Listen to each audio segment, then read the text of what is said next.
an answer to that question. We could go on. There are many examples of this, but the point is clear. The FBI is out of control, and not just in the Trump investigation, but much more broadly. An agency charged with enforcing the law clearly considers itself above the law, and that's a threat to you and every American, no matter who you voted for. Joe diGenova is a former U.S. attorney for the District of Columbia, and he joins us tonight. Joe, given the centrality of Peter Strzok in these two investigations, Hillary email and the current Trump-Russia investigations, on what pretext could the FBI be denying these texts to Congress?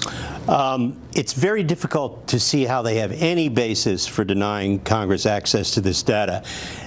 They publicly leaked the reason that he was fired, removed from the case.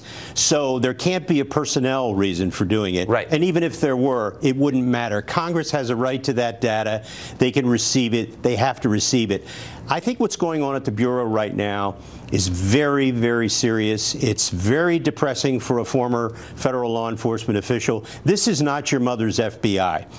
What's wrong with the FBI is not the average everyday agent. They're great. It's the management at the FBI that is the problem, and that management has not improved with the arrival of Mr. Wray. I cannot understand how Chris Wray, the current FBI director, can tolerate having Andrew McCabe on his staff at this point, given his history and his track record. I think the FBI is in very serious trouble. It started with James Comey. Comey, the dirtiest cop in America, destroyed the FBI's reputation with his bizarre personal behavior beginning way before his July 5th news conference. The Bureau is in trouble.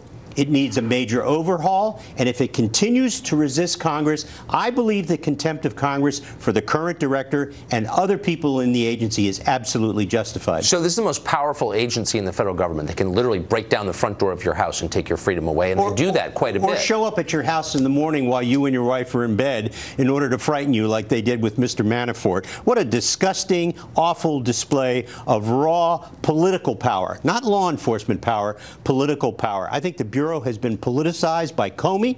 I don't know what Wray's going to do about it, but he has a short time frame to fix it.